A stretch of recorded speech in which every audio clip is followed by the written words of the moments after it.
9-шы сынып география пәні Қазақстанның ішкі суларының түрлері, Қазақстанның мұздықтары, көпжылдық тоң, жерасты сулары. Оқу бағдарламасына сәйкес оқу мақсаты Қазақстанның ішкі суларын топтастырады, көрсеткіштерін талдайды және сипаттайды. Өзендер мен көлдер, мұздықтар мен мәңгі тоң, жерасты сулары. Сабақтың мақсаты: бүгінгі сабақта біз Қазақстанның ішкі суларын тереңірек зерттейміз. Соның ішінде мұздықтар мен мәңгілік тоң және жерасты сулары. Бұл су көздерінің Қазақстан аумағында орналасу ерекшеліктерін түсіндіру. Көрсеткіштерін талдау. Әр су көзінің негізгі сипаттамаларын, маңызын және өзгеруін талдау. Білу кезеңінде алдыңғы білімдерімізді еске түсіріп, негізгі ұғымдарға назар аударайық. Мұздық деген не? Мәңгі тоң деген не? Жерасты сулар деген не? Қазақстанның физикалық картасын пайдаланып, биік таулы аймақтардың Қазақстанда орналасуын картадан көрсетеміз. Түсіну кезеңінде бейне талдау. Келесі қысқа бейне материалды мұқият қарап, сұрақтарға жауап беріңіз. Бұл жерде түсіну кезеңінде 2 балл беріледі. Бірінші бейне материалға назар аударайық. Қазақстан мұздықтары. Қазіргі уақытта жер шарының таулы мұздықтары жалпы массасының теріс балансымен сипатталады. Бұл мұздықтардың шөгінділері ауданы мен көлемінің азаюына ұшырады. Бұл жердегі барлық таулы мұздану үшін ортақ үрдіс. Ұзындығы азайып, климаттық маңызды көрсеткіш қар сызығының биіктігі өсіп, мұз массасының балансы нашарлап келеді. Соңғы 20 жылда олардың тару жылдамдығының екпіні өзгерістерге ұшыраған, ұлғайған немесе азайған. Мысалы, бұл уақыт ішінде Іле алатауындағы орталық тұйықтау 500.000 метр квадрат мұзға немесе өзінің бастапқы ауданынан 13%-ға қысқарған. Бұл біріншіден мұздық қолайлы белдіктерге кетуімен түсіндірілген. Іле алатауындағы серіктегі мұздықтарға келесілер жатыр: Конституция, Корженевский, Жаңғырлық, Маметова, Красин және оңтүстік талғар мұздықтары. Жақсы. Бейне материалды пайдалана отырып, мұздықтардың таралуын, Қазақстандағы мұздықтардың шыңдарының аталуын оқушылар жауап береді. Яғни бейне материалдағы негізгі ақпараттарды іріктеп дәптерлеріне жазады. Келесі бейне материалда бізде назар аударайық. Сулары қатты. Тұйық және газ күйінде жердің литосфера қабатында, тау жыныстарының арасындағы кустарда, кеуектерде, жарықтарда болатын су. Олар өзен, көл, теңіз және мұхит суларымен бірге жер шарының гидросфера қабатын құрайды. Жер асты суларының сол жердің орографиясын, климат, тау жыныстарының сипатына қарай әртүрлі типі болады. Жарықшақты қат-қабатты. Жарықшақты типті жер асты суы таулы қатпарлы Тянь-Шань, Жоңғар алатауы, Сарыарқаның ұсақ шоқылары және Орал, Мұғалжар тауларында таралған. Бұл сулар кристалды тау жыныстарының жарықтары мен жарықшақтарында кездеседі. Жарықшақты қат-қабатты типті жер асты сулары Маңғыстау, Мұғалжар, Сарыарқа тауларындағы палеозой және мезозой жыныстарының қат-қабаттарында қалыптасады. Қат-қабатты жер асты сулар типі шөгінді жыныстардың арасында кеңінен таралған. Олар негізінен Қазақстанның батыс, оңтүстік және солтүстік шығыс аудандарында таралған. Кеңістік жағдайларына қарай жер асты суларының грунт суы және артезиан сулары деп бөлінеді.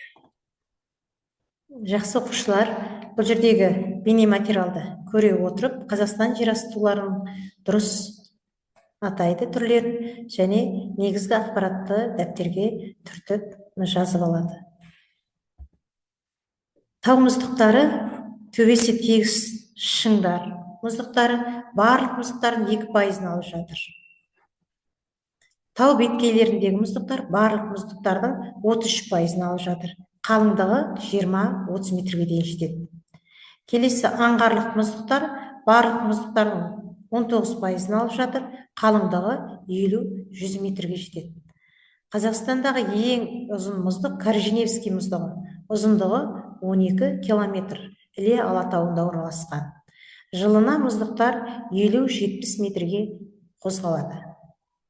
Қазақстандағы мәңгі тоңның таралуы мәңгі тоң ұғымы.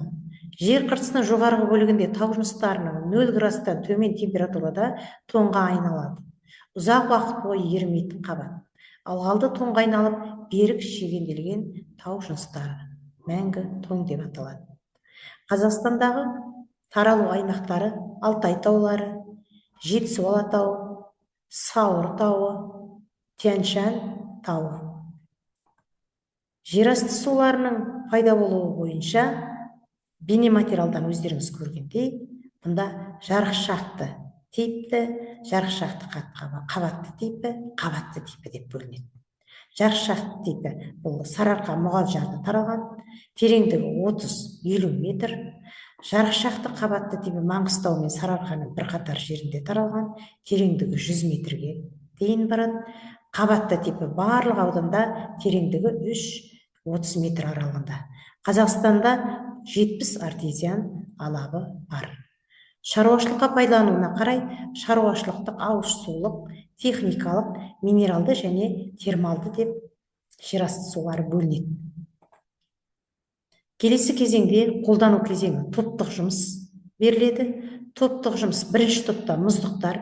Бұнда мұздықтардың орналасуы мен көрсеткіштерін жасанды интеллект көмегімен картадан табу, негізгі көрсеткіштерін кестеде түсіру. Екінші топ жерасты сулары. Жерасты сулары бассейндерін анықтау, инфографика құрастыру.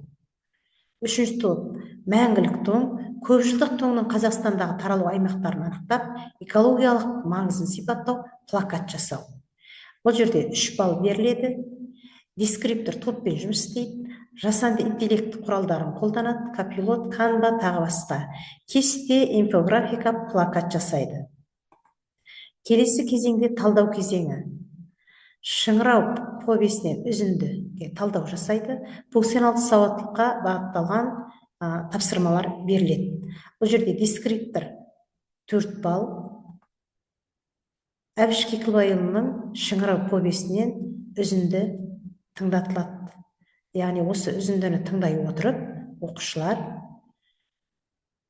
бағалау сауаттылық, функционал сауаттылық тапсырмаларына жауап беретін болады. Бағалау парағы оқушылардың алдына таратылады.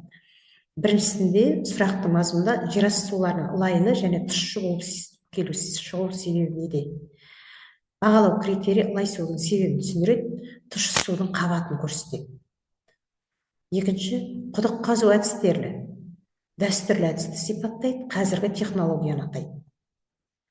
Үшінші, судың сапасын анықтау, шаруашылықтағы маңызын, сапасын бұрынғы кезеңде қалай анықтайтын еді, қазіргі кезеңде қалай анықтайды. Төртінші, жер бедерінің пайда болуы. Жер бедерінің пайда болуын, яғни сол мәтінде берілген жер бедеріне қатысты сөзді пайдалана отырып, анықтамасына балалар сипаттама беретін болады. Келесі, жинақтау кезеңі квиз арқылы, яғни өткен материалды, өтіп отырған материалды бекіту мақсатында тест сұрақтарына жауап береді. Бұнда веб-сайтқа кіреді, кодты пайдаланып шыққан сұрақтарға мұқият жауап береді.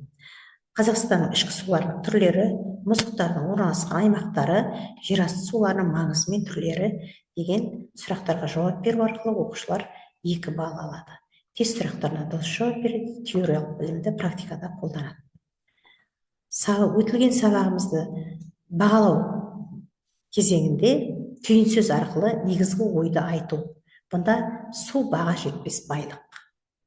Басқа да тағы басқа суға қатысты түйінді сөздер қолданылуға болады. Үй тапсырмасы кескін картаға Қазақстанның мұздықтарын таралу аймақтарын және ірі жерасты суларының бассейндерін түсіріңіз. Сабаққа кері байланысты барлығын түсіндім, қиыншылықтар туындады, сұрақтарым бар. Осы арқылы оқушылар кері байланыс жасайды. Назарларыңызға рахмет.